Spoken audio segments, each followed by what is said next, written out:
বিসমিল্লাহির রহমানির রহিম।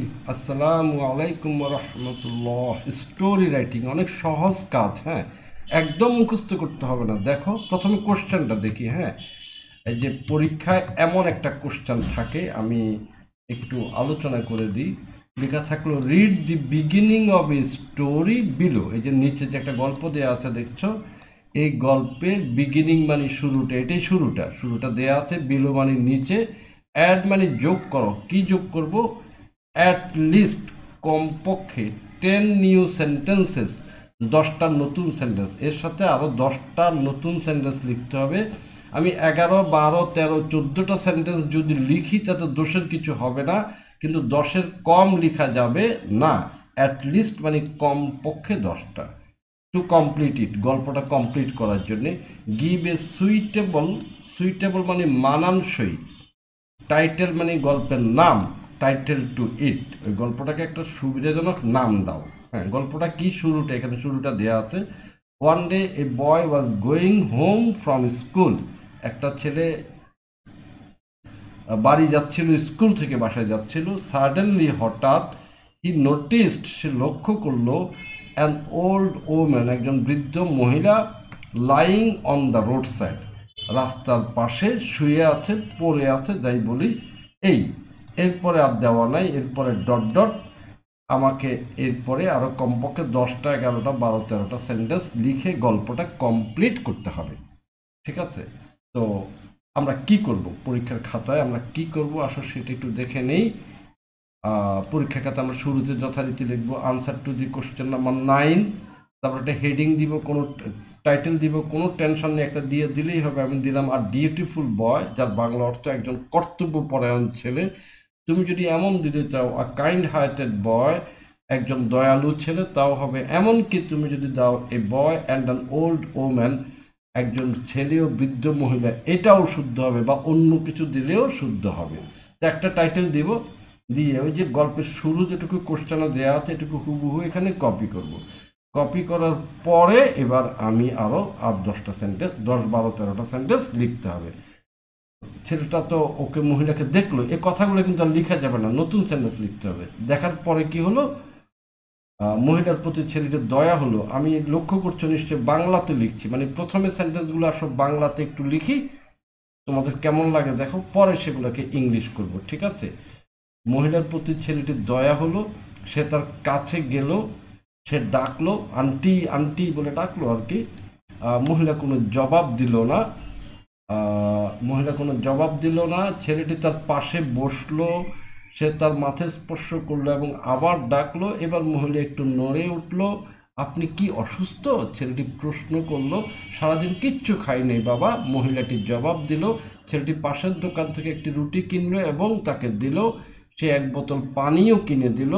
মহিলা অনেক খুশি হলো এবং তার জন্য দোয়া করলো। গল্প শেষ। তো এই যে বাংলাতে লিখলাম, আশা করি তোমাদের খারাপ লাগছে না দেখতে। এই বাংলাতে হয়তো সেন্টেন্সগুলো সহজ সহজ মনে হচ্ছে, কিন্তু ইংলিশে লিখলে খুব স্মার্ট হয়ে যাবে, সমস্যা কিছু নেই। এখন তোমরা ভিডিওটা পজ করে দিয়ে এই সেন্টেন্সগুলোর ইংরেজি করার চেষ্টা করো নিজেরা। পরে আবার ভিডিও অন করে দিয়ে সামনে যাবে এবং আমি যা করব সেটা তোমরা দেখতে পাবে। ঠিক আছে? তো আসো আমরা এখন ইংলিশ করার চেষ্টা করি। প্রথমে আসো 2টা সেন্টেন্স। মহিলার প্রতি ছেলেটির দয়া হলো, এই সেন্টেন্সটা এমন না দিয়ে যদি এমন একটা সেন্টেন্স হতো, এই দৃশ্য ছেলেটির হৃদয়কে নাড়া দিল। হ্যাঁ, হৃদয়কে স্পর্শ করলো, তাও কিন্তু সুন্দর হয়, খারাপ হয় না। এটা না দিয়ে এটা দিলে, তো আমরা দুইটারই ইংরেজি এখন করার চেষ্টা করব। আসো প্রথমে এটা, মহিলার প্রতি ছেলেটির দয়া হলো। হ্যাঁ, তো ইংরেজি লিখতে গেলে প্রথমে কিন্তু সাবজেক্ট, তারপর ভার্ব। এখানে কে দয়া করলো? ছেলেটি, তাহলে এটা হবে সাবজেক্ট, আর ভার্ব হচ্ছে দয়া হলো, তারপরে বাকি কথা লিখতে হবে। তো আসো আমরা শুরু করে দিই। প্রথমে সাবজেক্ট দ্য বয়, আর দয়া হওয়ার জন্য একটা সুন্দর ইংরেজি হচ্ছে টেক পিটি। হ্যাঁ, এখন তো পাস্ট টেন্স, এর জন্য টুক লিখতে হবে। টুক পিটি অন, পুরোটুকু মিলে হচ্ছে দয়া হওয়া। The boy took PT on the woman. হ্যাঁ, তুমি যদি এই টুক পিটি লিখতে কষ্ট হয়, তুমি এভাবেও লিখতে পারো, the boy BECAME, became kind to the woman। এমনকি তুমি যদি এভাবে লিখো, বিকেমও না লিখে যদি এমনি লিখো, the boy was kind to the woman, তাও হবে কিন্তু, হ্যাঁ তাও হবে। আবার যদি তুমি যে লাল কালি দিয়ে যেটা লিখেছি, এই দৃশ্য ছেলেটির হৃদয়কে নাড়া দিল, এটা যদি লিখতে চাও আসো এটা লাল কালি দিয়ে লিখি, বুঝতে সুবিধা হবে, আলাদা হলো। এখানে কিন্তু সাবজেক্ট কোনটা, একটু সাবজেক্টটা দেখে নিই। এখানে সাবজেক্ট হচ্ছে এই দৃশ্য, আর ভার্ব হচ্ছে নাড়া দিল। নাড়া দিল মানে স্পর্শ করলো এখানে, হ্যাঁ মুভ দিতে পারি, টাচ দিতে পারি। আর এই দৃশ্য, দিস সিন বা দ্য সিন, এটা হবে সাবজেক্ট। তো আসলে লেখা শুরু করি, হ্যাঁ লাল কালি দিয়ে লিখি। তাহলে আমরা বলতে পারি this scene, SCEN, this scene, এই দৃশ্য। ওই নাড়া দিল বা স্পর্শ করলো, touch, TOUCH, touch. Past tense দিতে হবে, touched the BOY apostrophe S, ছেলেটির বয়েজ হার্ট। তুমি যদি টাচ না দিয়ে মুভড দাও তাও হবে, এমনকি দা দিলেও হবে, the SCEN, the scene moved, MOVED, moved the boy's heart, এইভাবে লিখলেও হবে। তাহলে তুমি এই যে যেটা দিলাম এটা অথবা এটা যে কোনো একটা পরীক্ষার খাতায় তুমি ব্যবহার করতে পারবে, কোনো সমস্যা নেই। হ্যাঁ ইংরেজি যেভাবে তুমি দাও তোমার যেভাবে সুবিধে হয়। আসো এবং পরেরটা, সে তার কাছে গেল, এখানে সাবজেক্ট কি সে, হি, আর কাছে গেল, এই যে গেল হচ্ছে ভার্ব, গেল মানে যাওয়া, গো, এখানে পাস্ট টেন্স লিখতে হবে, ওয়েন্ট। হ্যাঁ তাহলে আমরা লিখে শুরু করে দিই, সাবজেক্ট হচ্ছে হি, ভার্ব হচ্ছে WENT, ওয়েন্ট টু হার, তার কাছে গেল। তুমি যদি একটা বাড়তি শব্দ লিখো, he went close to her, তার খুব কাছে গেল, তাহলে আরো সুন্দর হয়। হ্যাঁ একদম যে বাংলা ধরে ধরে তার সাথে মিলিয়ে মিলিয়ে ইংরেজি লিখতে হবে এমন কোনো কথা না কিন্তু। বাংলার এক স্টাইল, ইংলিশের আরেক স্টাইল, বাংলার সাথে মিলতেও পারে নাও মিলতে পারে, আমার কথা বুঝাতে পারলেই শুদ্ধ, সোজা কথা। আসো এবার পরের সেন্টেন্সগুলো দেখি।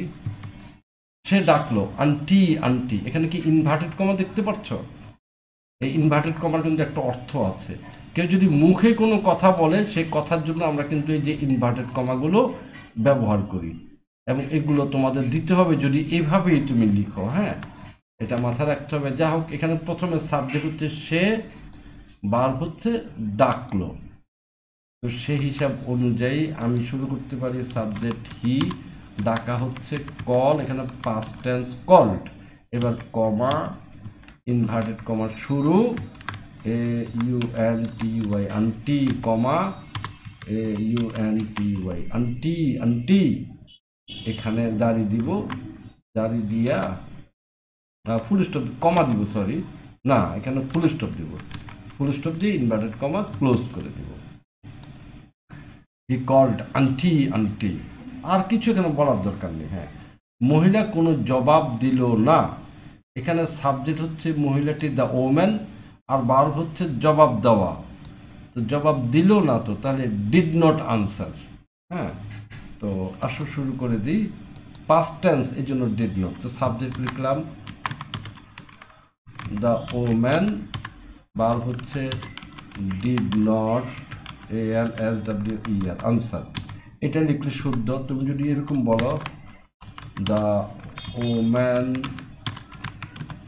হ্যাড নো RESPONSE, রেসপন্স, তার পক্ষ থেকে কোনো সাড়া পাওয়া গেল না, এটাও শুদ্ধ।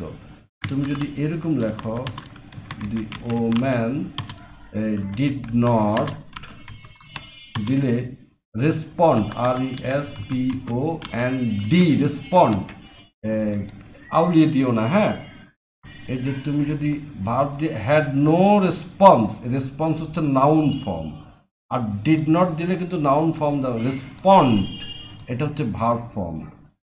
তুমি এভাবে যে কোনো একটা কিছু লিখতে পারো। হ্যাঁ এমনকি তুমি যদি এরকম বলো, মহিলা জবাব দিল না, মহিলা কোনো আওয়াজ করলো না, দ্য ওম্যান, আমি লিখে দিই একটা সেন্টেন্স লিখে দিই, the woman made no sound, কোনো আওয়াজ করলো না। তুমি যদি এমনি দাও the woman had no sound, এটাও শুদ্ধ। এখানে কোনো একবার ধরে ধরে একবারে বাংলা ধরে ধরে ওয়ার্ড বাই ওয়ার্ড ইংলিশ করতে হবে এমন কোনো কথা না, ঠিক আছে? তুমি যে কোনো একটাই লিখতে পারো, আমার কথা বোঝাতে পারলেই হলো। আসো এবার পরের সেন্টেন্সগুলো দেখি। ছেলেটি তার পাশে বসলো, এখানে সাবজেক্ট কোনটা? সাবজেক্ট যথারীতি ছেলেটি, আর ভার্ব হলো বসলো। বসা ইংরেজি তোমরা জানো সিট, এখানে তার পাস্ট টেন্স দিতে হবে সেট। তার পাশে বিসাইড হার, এই তো লেখা শুরু করে দিই। ছেলেটি সাবজেক্ট, দ্য বয়। এবার ভার্ব হচ্ছে সিটের past tense S A T, set, beside her, তার পাশে বসলো। আর কিছু বলার এখানে দরকার নেই, ঠিক আছে? আচ্ছা, তুমি যদি তার পাশে এটার ইংরেজি যদি না জানো তখন তুমি কি করবা? তুমি এরকম যদি লিখে দাও, ধরো দ্য বয় স্যাট দেয়ার, ছেলেটি সেখানে বসে পড়লো। আবার সিট ডাউন আমরা বলি না, সেটাও লিখতে পারবো। আমি লিখে দিই, বরং লিখে দিই, মুখে না বলে লিখে দিই। যদি আমরা এরকম লিখি দ্য বয় সেট ডাউন, হ্যাঁ, ছেলেটি বসে পড়লো। আর কিছু লিখলাম না, দেয়ারও লিখলাম না, বিসাইড হার এগুলো কিছুই লিখলাম না, এটাও লিখলাম না, দেয়ারও লিখলাম না। দ্য বয় সেট ডাউন, ছেলেটি বসে পড়লো, এটাও শুদ্ধ, ঠিক আছে? যে তার পাশে এটা যে লিখতেই হবে এমন কোনো কথা না, সে বসেছে তো সেখানেই বসবে, ঠিক আছে? আচ্ছা, এবার এখানে কিন্তু দুটো সেন্টেন্স, একটা হচ্ছে সে তার মাথায় স্পর্শ করলো, এটা হচ্ছে আবার ডাকলো, দুটো একসাথে দিয়েছি, মাঝখানে আমরা অ্যান্ড দিব আর কি। তো প্রথমটার জন্য কি হবে? সাবজেক্ট হচ্ছে সে, সাবজেক্ট কি? সে, আর ভার্ব হচ্ছে স্পর্শ করলো। দ্বিতীয়টার জন্য আবার সাবজেক্ট সে হবে, ভার্ব হচ্ছে ডাকলো। তো শুরু করে দিই প্রথমে। আসো, সে তার মাথায় স্পর্শ করলো, সে স্পর্শ করলো, প্রথমে এইচ ক্যাপিটাল দিতে হবে। হি, স্পর্শ করা কি? T O U C H, একটু আগে লিখেছি, এটা পাস্ট টেন্স দিতে হবে, touched her, H E A D, head, তার মাথায় স্পর্শ করলো, প্রথম অংশ শেষ। এরপরে অ্যান্ড, অ্যান্ডের পরে আবার ডাকলো, তো সাবজেক্ট হচ্ছে হি, হি তো আর লিখবো না, ডাকলো হচ্ছে verb, C A double L E D, called again, হ্যাঁ, কল্ড অ্যাগেইন। এবং তুমি যদি এখানে সুন্দর করে একটা কাজ করতে পারো, তুমি যদি কল্ডের পাশে যে রিক দিয়ে, কল্ডের পাশে রিক দিয়ে যদি এইচ ই আর হার লিখে দাও, আমি লিখে দিই, হ্যাঁ, কল্ড হার অ্যাগেইন, তাহলে কিন্তু আরো সুন্দর হয়। He touched her head and called her again, সে তার মাথায় স্পর্শ করলো এবং তাকে আবার ডাকলো।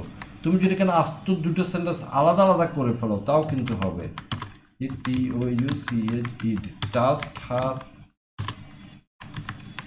হেড, ফুল স্টপ দিয়ে দিব, তারপরে এবার দিলা হি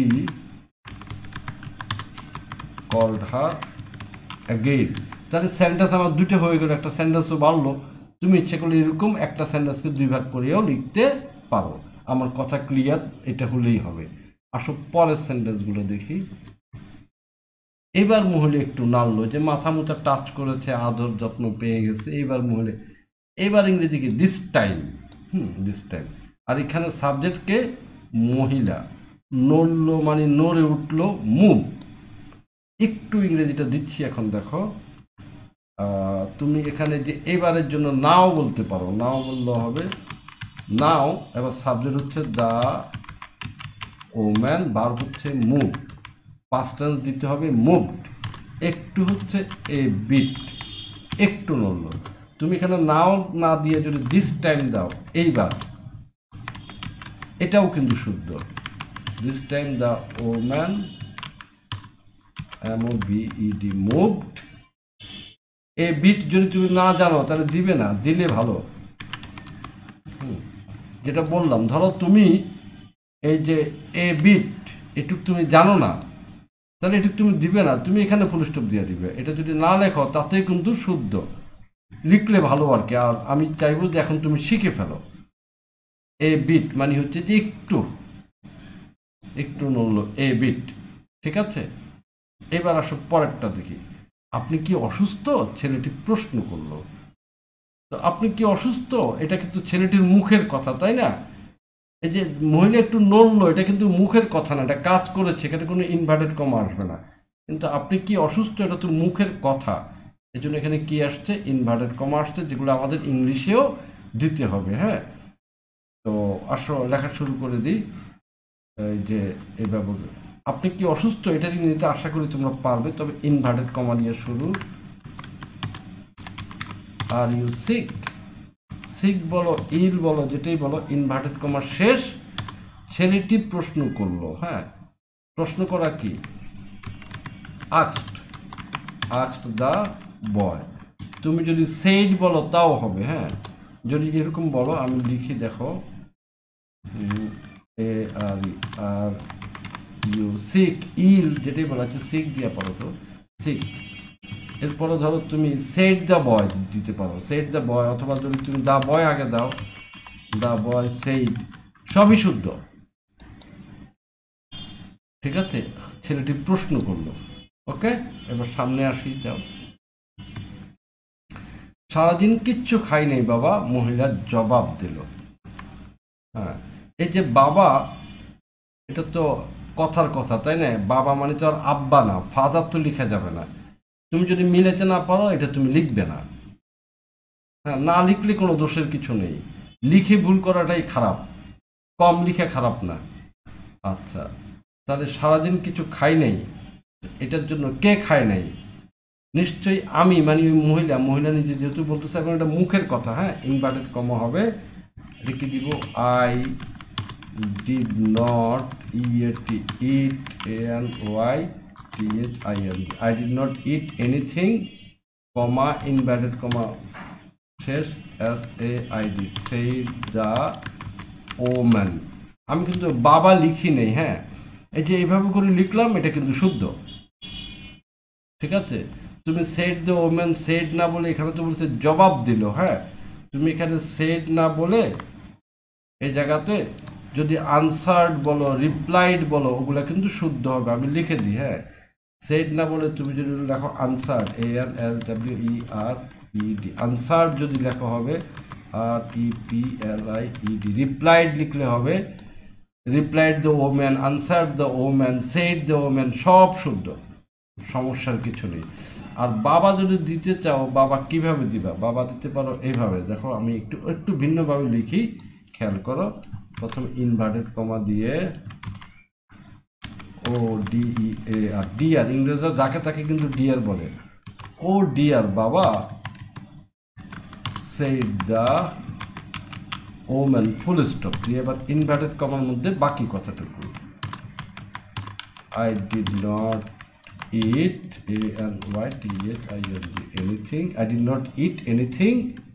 ও সারাদিন, তো সারাদিনের জন্য ইংরেজি হচ্ছে অল ডে। এরপরে ইনভার্টেড কমা শেষ করব। এই যে অল ডে যে কথাটুকু লিখলাম না এখানে,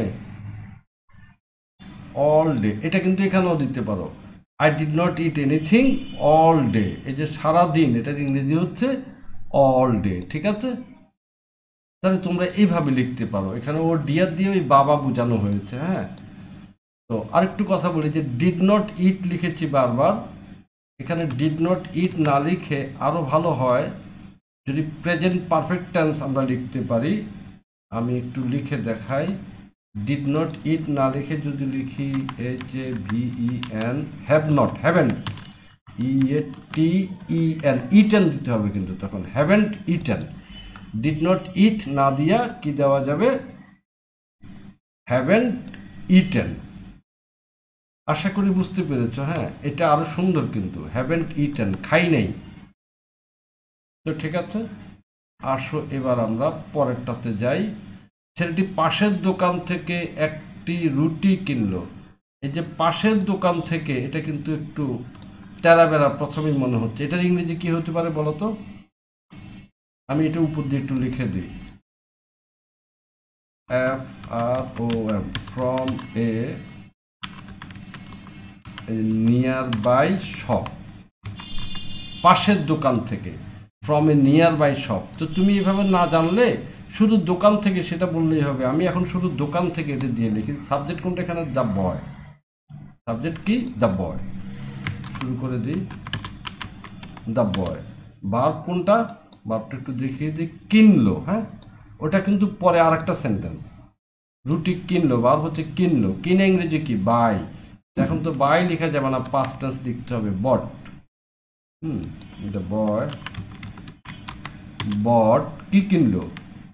এ রুটি।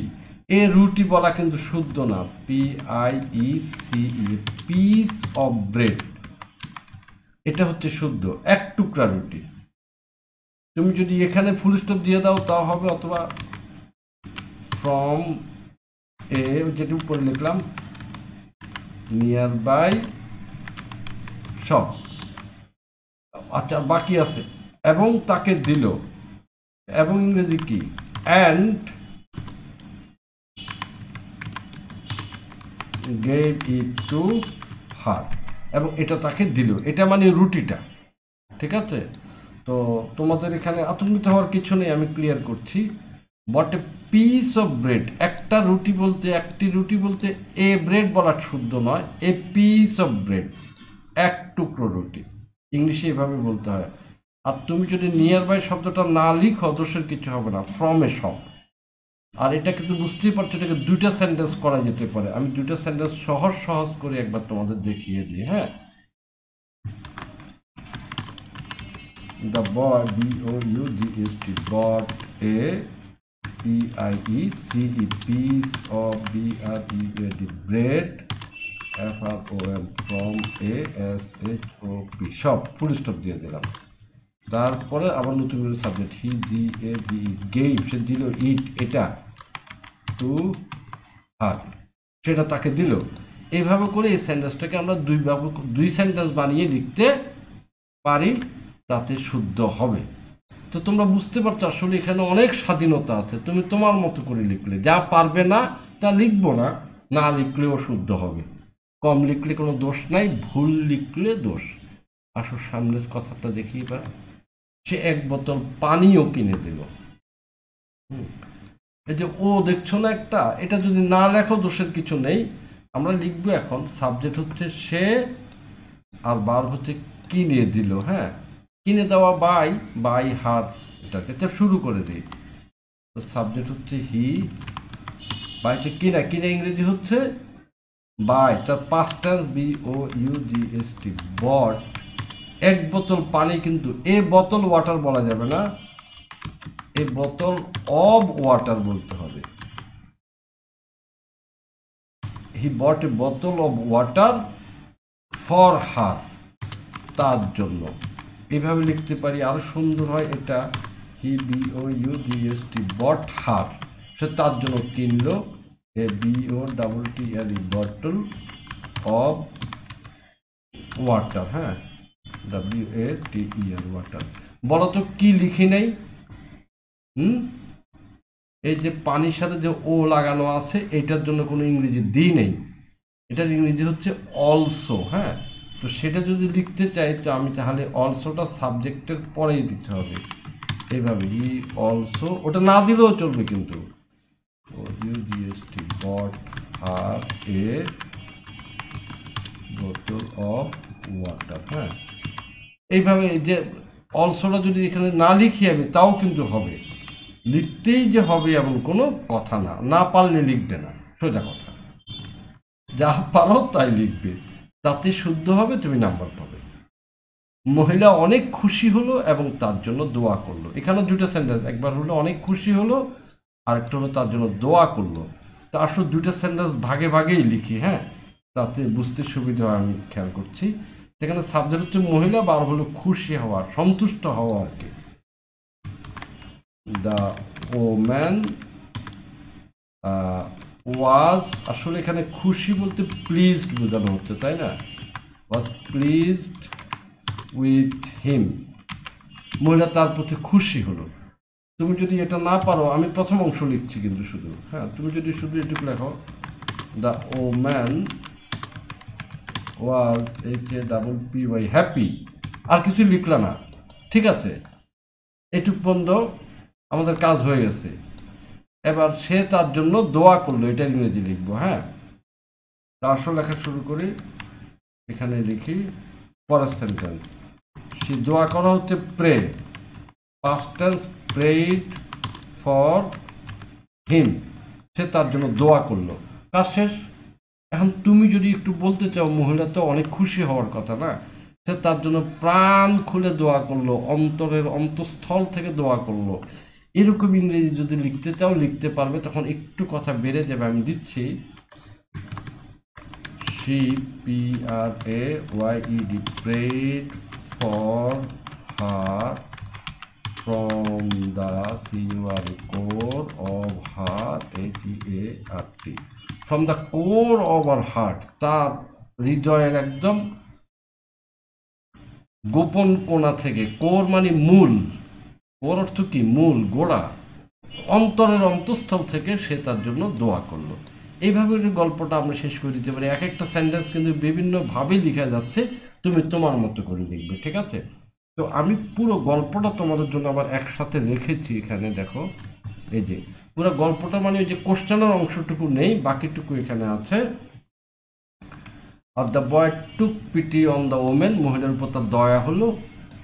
হি ওয়াজ কাইন্ড, যেটা বলছিলাম। হি অ্যাপ্রোচড, এগিয়ে যাওয়া, যেটা আমরা ওখানে লিখেছিলাম ওয়েন্ট, ওখানে কি লিখেছি? ওয়েন্ট, গিয়েছিল। হ্যাঁ, হি ওয়েন্ট টু হার, এটা লিখেছি। এটার জন্য একটা সুন্দর ইংরেজি হচ্ছে অ্যাপ্রোচড, অ্যাপ্রোচড টু হার, তার দিকে এগিয়ে গেল। আন্টি আন্টি হি কল্ড, সে ডাকলো aunty aunty. The woman had no response, মহিলার কোনো জবাব দিল না। The boy set beside her, তার পাশে বসলো। হি টাচড হার হেড, তার মাথায় স্পর্শ করলো। অ্যান্ড কল্ড হার অ্যাগেইন, তাকে আবার ডাকলো, দিস টাইম, এবার বা now. The woman moved a bit, একটু নড়ে উঠল। Are you sick, asked the boy, সেটা প্রশ্ন করলো, আপনি কি অসুস্থ? ও ডিয়ার, বাবা, সেড দ্য ওম্যান, মহিলা বলল, আই হ্যাভ নট ইটেন, আমি খাই নাই, এনিথিং টুডে, আজ আমি কিছুই খাই না। টুডে দিতে পারো, অল ডে দিতে পারো, যেটা আমরা ওখানে দিয়েছি।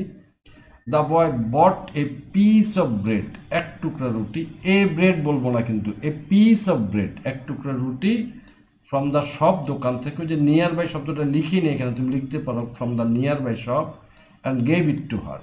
হি অলসো বট হার এ বোতল অফ ওয়াটার, এ বোতল ওয়াটার লেখা যাবে না, এ বোতল অফ ওয়াটার, এক বোতল পানি। The woman was pleased with him, তার প্রতি খুশি হলো। অ্যান্ড প্রেড ফর হিম, তার জন্য দোয়া করলো। From the core of her heart, অন্তরের অন্তঃস্থল থেকে। তো এতক্ষণ পর্যন্ত আমার সাথে থাকার জন্য অনেক অনেক ধন্যবাদ। আল্লাহ হাফিজ।